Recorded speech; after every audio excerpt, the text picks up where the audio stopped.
Greetings. Welcome to RF Industries' third quarter fiscal 2024 financial results conference call. At this time, all participants are in listen-only mode. A question-and-answer session will follow the formal presentation. If anyone should require operator assistance during the conference, please press star zero on your telephone keypad. Please note this conference is being recorded. I will now turn the conference over to your host, Margaret Boyce, Investor Relations at RF Industries. Margaret, you may begin. Thank you, Paul. Good afternoon, everyone, and welcome to RF Industries' third quarter fiscal 2024 earnings call. With me on today's call are RF Industries Chief Executive Officer Rob Dawson, President and COO Ray Bibisi, and CFO Peter Yin. We issued our Q3 earnings release after market today. That release is available on our website at rfindustries.com. I'd like to remind everyone that during today's call, management will make forward-looking statements that involve risks and uncertainties. Please note that except for the historical statements on this call today may constitute forward-looking statements under the securities exchange laws. When used, the words anticipate, believe, expect, intend, future, and other similar expressions identify forward-looking statements.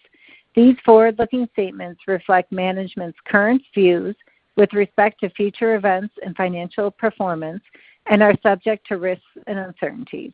Actual results may differ materially from the outcomes contained in any forward-looking statements. Factors that could cause these forward-looking statements to differ from actual results include the risks and uncertainties discussed in the company's reports on Form 10-K and 10-Q and other filings with the SEC. RF Industries undertakes no obligation to update or revise any forward-looking statements.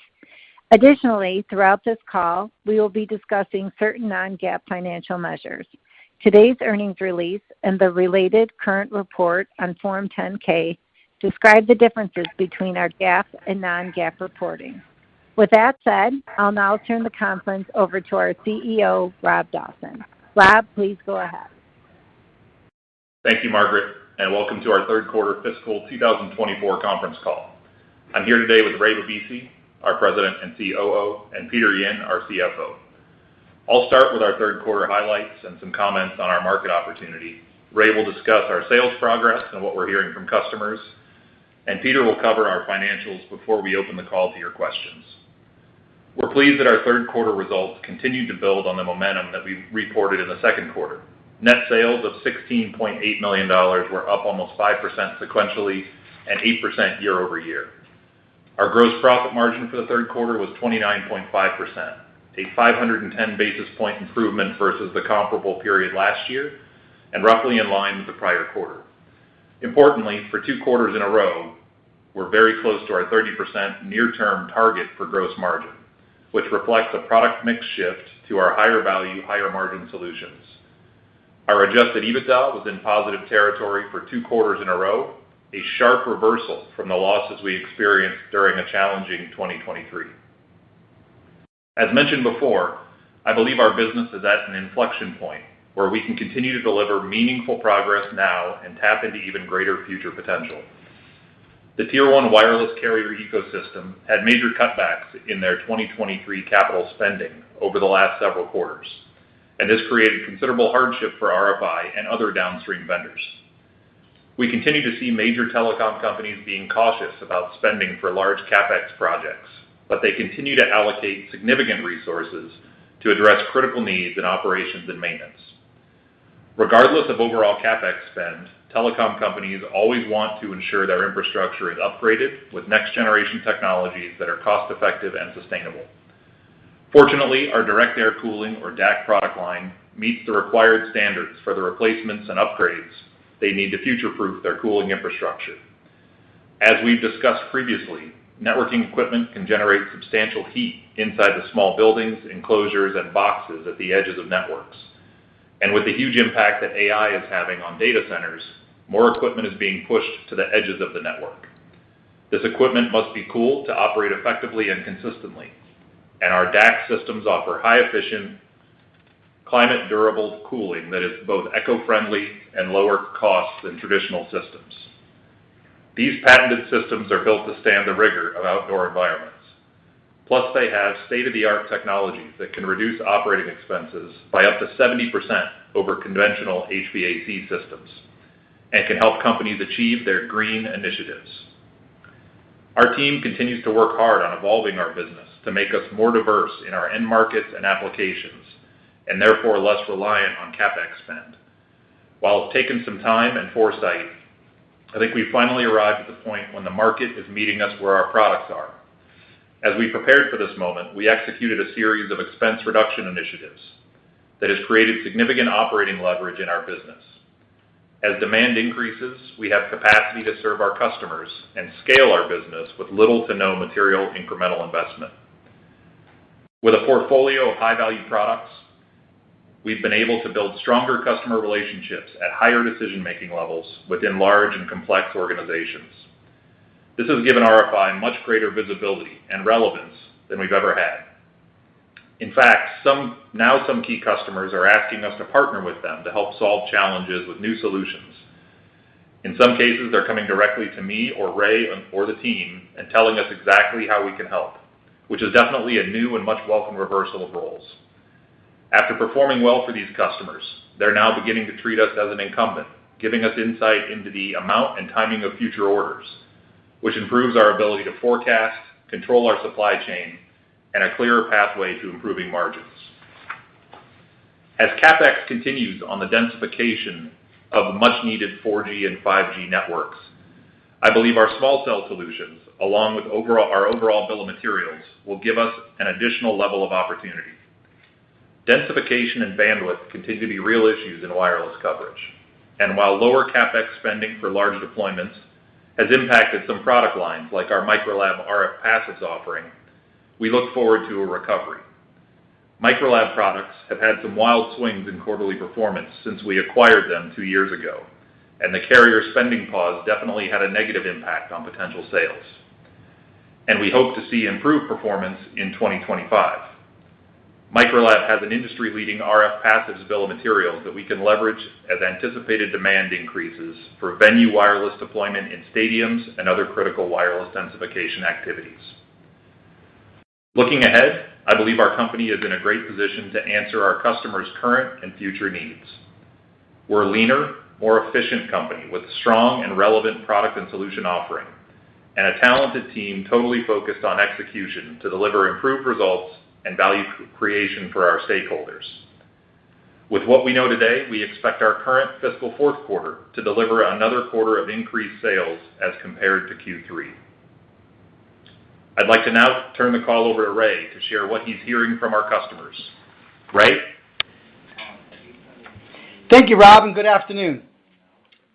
While we're pleased that our top line is headed in the right direction, we know there's more work ahead to optimize our potential. As Rob mentioned, we have had some significant wins with our DAC product line across multiple customers and regions, and we're gaining momentum in our small cell offering. For both solutions, we are now involved in our customers' planning process, which is giving us improved visibility into their long-term project timelines. This reflects the value that our products bring to the table and our focused efforts to strengthen relationships with key customers, as well as cultivating new opportunities that expand our market potential. Right now, 2 large Tier 1 customers are deploying our technology-forward products in several regional programs that have strong probability of becoming turnkey national programs. For example, one of these customers is a top-tier wireless carrier that has been testing small quantities of DAC systems over a few years, mostly in markets that there are major heat challenges. Last month, we announced $2.7 million in DAC orders from this customer, and we continue to have meaningful discussions on deploying DAC into other regions. As we win orders in new regions, we believe there can be a cascade effect into increasing bookings with a better mix of high-margin contributions. Now that we are involved in the planning process with some key customers, we have the opportunity to weigh in on new solutions that are mutually beneficial. Fortunately, we have an outstanding team of engineers who can enhance or develop new product lines quickly and cost-effectively in response to specific customer requests or overall market trends. Through some of these customer conversations, we have identified an opportunity for a potential complementary new product line. We believe these solutions can give us another unique and powerful offering, and we look forward to sharing more of these new products in the coming quarters. On the operations side, our continuous improvement efforts are identifying more cost savings opportunities as we continue to streamline our production functions through better and more efficient utilization of our facilities. This will continue to deliver greater operating leverage to our current infrastructure.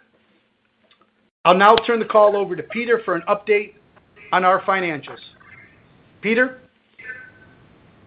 Thank you, Ray, and good afternoon, everyone. We're pleased with our third quarter operating results and are encouraged to see continued positive demand trends. Starting with the income statement, third quarter net sales increased 4.5% sequentially to $16.8 million and were up 7.6% year over year. Third quarter gross profit margin increased 510 basis points to 29.5%, an improvement from 24.4% year over year. The increase in gross margin was primarily the result of a more favorable product mix, along with increased efficiencies from facility consolidation and cost reduction initiatives. Operating loss was $419,000, a significant improvement from a $2 million loss year over year. Consolidated net loss was $705,000, or 7 cents per diluted share, compared to a loss of $1.6 million, or 16 cents per diluted share in the prior year. Non-GAAP net loss was $95,000, or 1 cent per diluted share, an improvement from a non-GAAP net loss of $1.3 million, or 12 cents per diluted share year over year. Third quarter adjusted EBITDA was positive $460,000 versus an adjusted EBITDA loss of $940,000 year over year. We're excited to see significant improvement year over year. Moving to the balance sheet, as of July 31, 2024, we had a total of $1.8 million of cash and cash equivalents and had a working capital of $11 million and a current ratio of approximately 1.6 to 1, with current assets of $29.4 million and current liabilities of $18.4 million.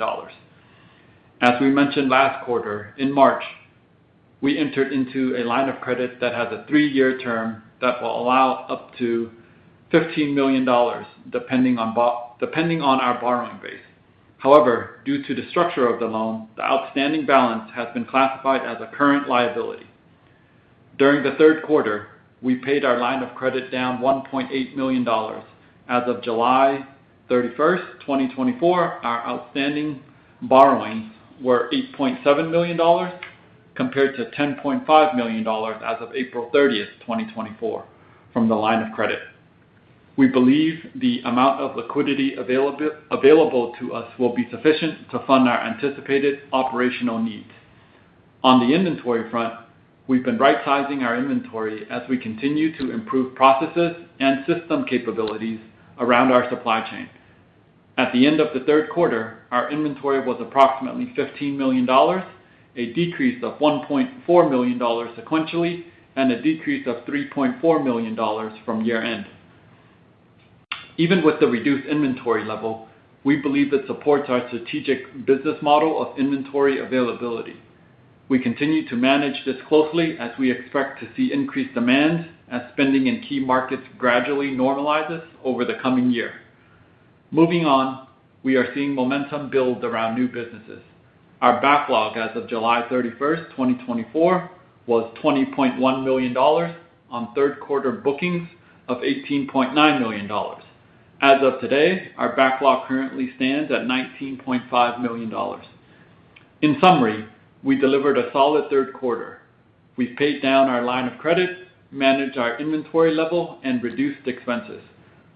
As we go forward, We believe our model has substantial operating leverage, and we look forward to delivering improving financial results for our stakeholders.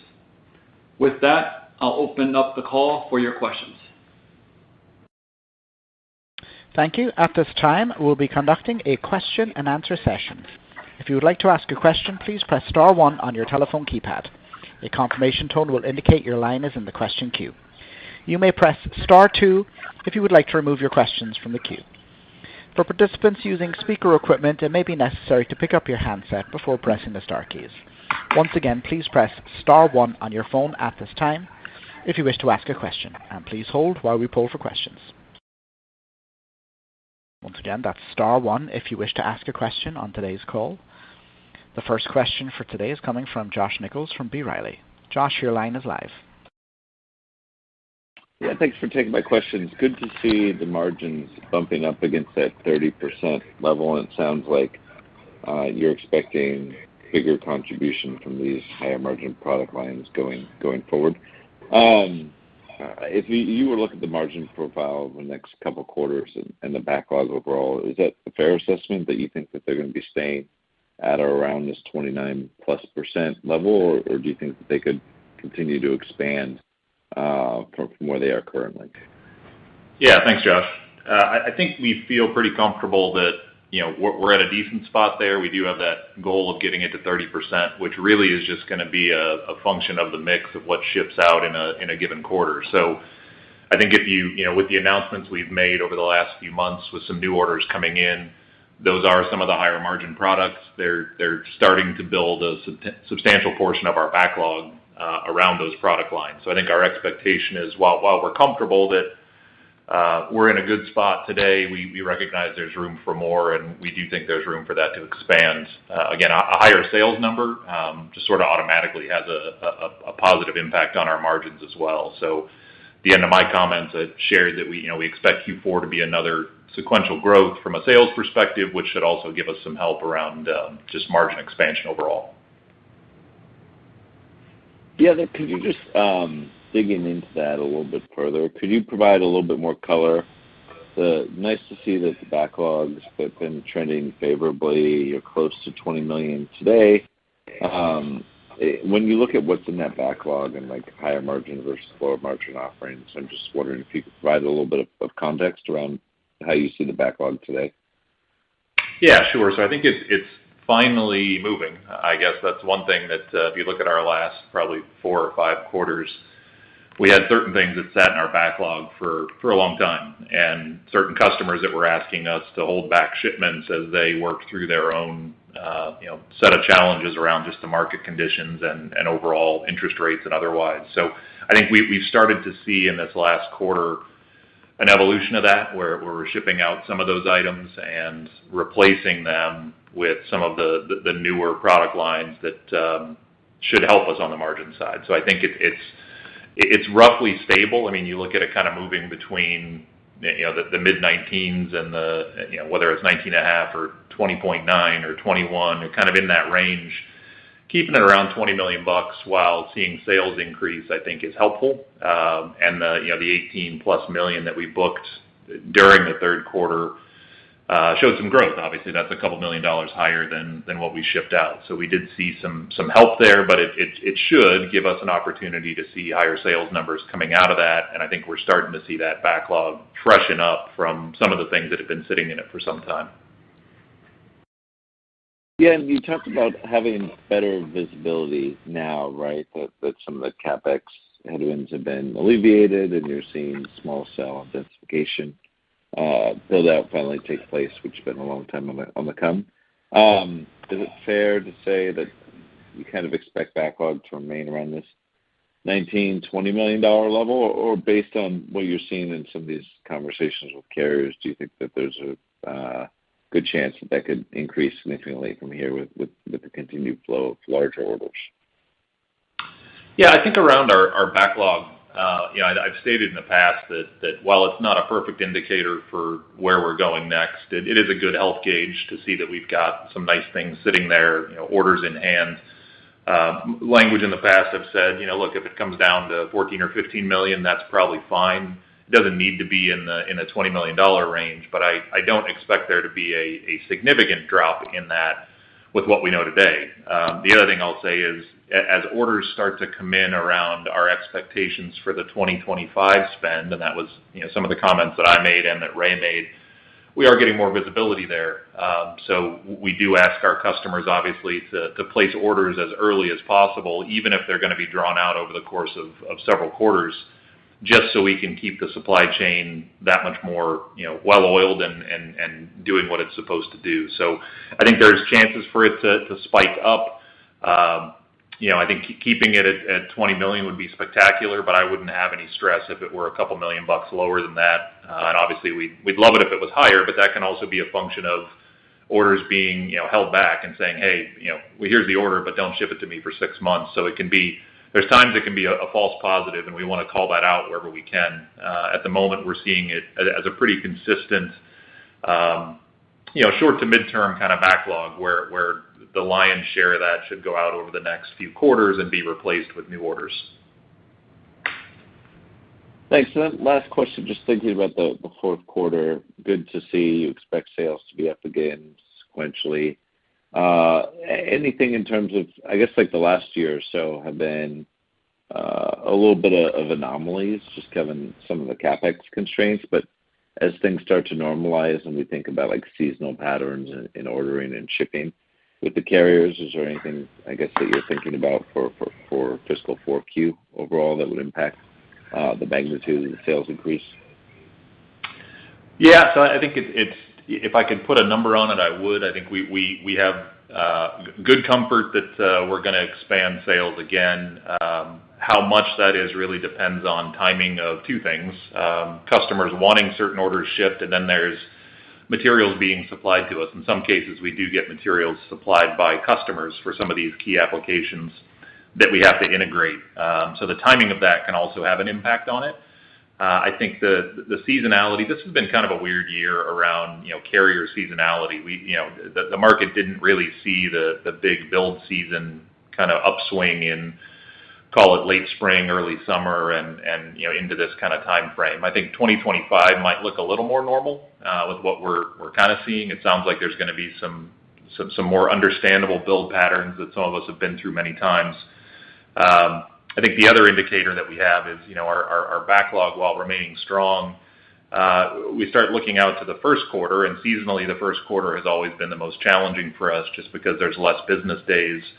If we can continue seeing some of these more operational kinds of orders, I think we can try to start smoothing that out a little bit. So there's not such significant impact from that. But as far as Q4 goes, I don't think there's anything that should radically impact us one way or the other. Appreciate it. Thanks. I'll hop back in the queue. Thank you, Josh. Thank you. And once again, it will be star one if you wish to ask a question on today's call. The next question will be coming from Steve Cole from Mangrove. Steve, your line is live. Good afternoon, guys.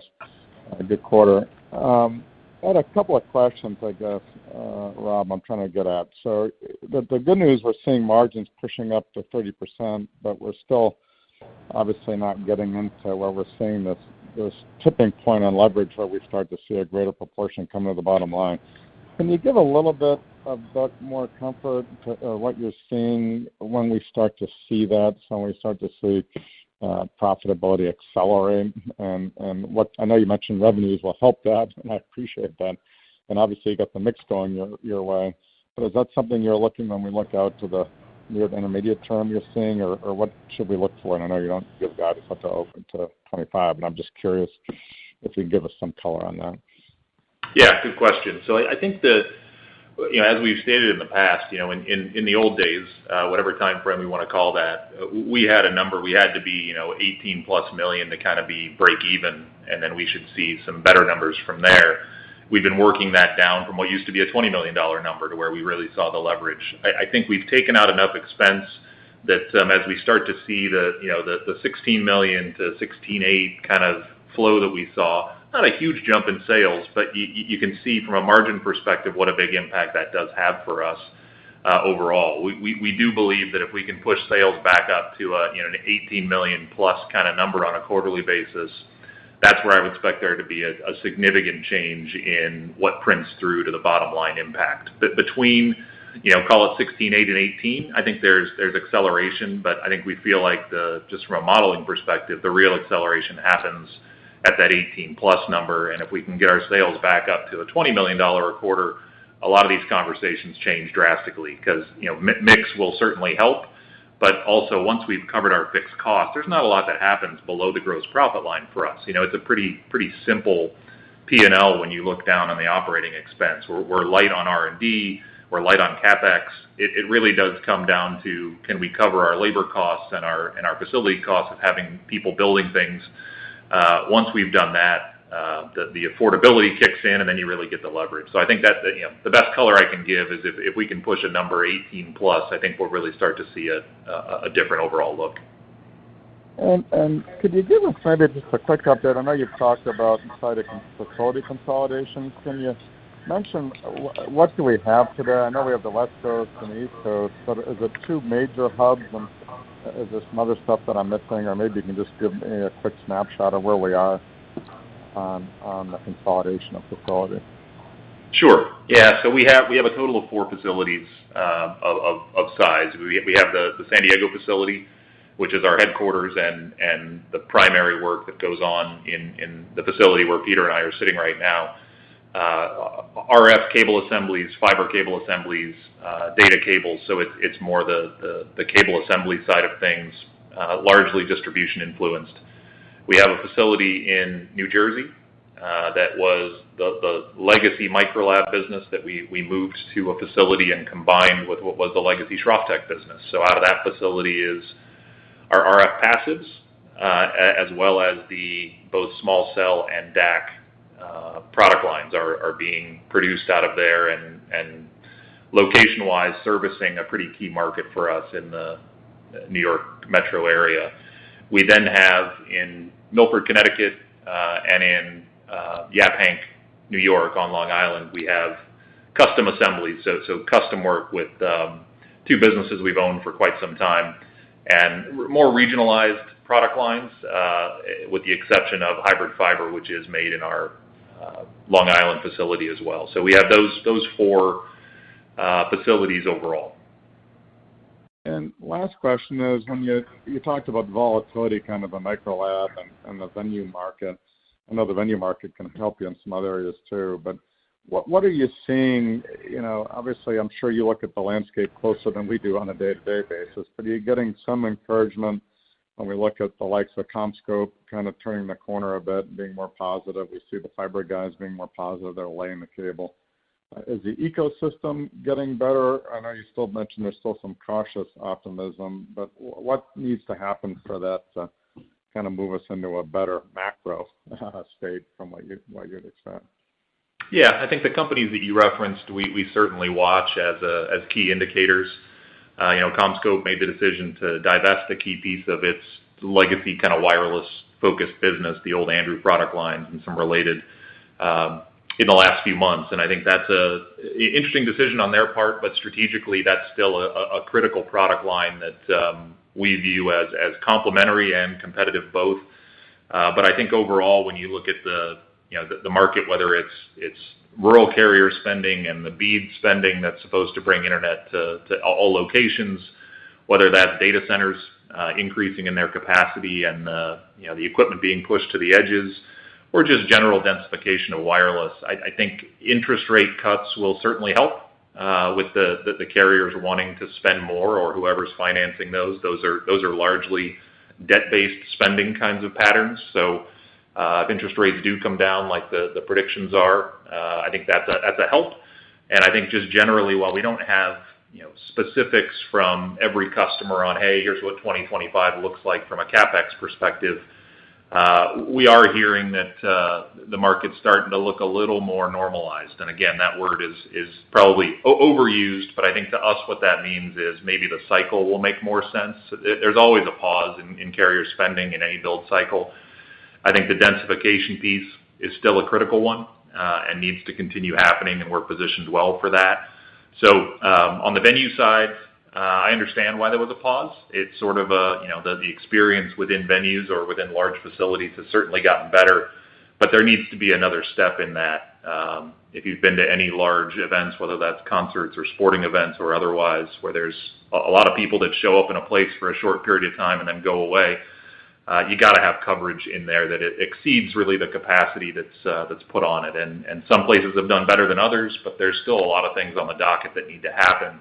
During 24, we didn't see a lot of that. There weren't a lot of the large venues being touched up. There were smaller, sort of enterprise-level venues, office buildings and otherwise. Clearly, public safety is one that we believe is a heavy push as we get forward in locations like education environments, campus environments like that. So I think we're hearing that it's going to be a little better going forward. That doesn't guarantee anything, but we're hopeful for some of that all boats rise piece that can bring up some of the product areas that have been a little more distressed for us. Sounds great. Thank you very much, and I'll get back on the queue. Thanks, Steve. Thank you. There were no other questions at this time. I would now like to hand the call back to Rob Dawson, CEO at RF Industries, for closing remarks. Great. Thank you, Paul, and thank you, everyone, for joining us today. We look forward to sharing our Q4 results here in a few months. Have a good day. Thank you. This does conclude today's conference. You may disconnect your lines at this time. Thank you for your participation.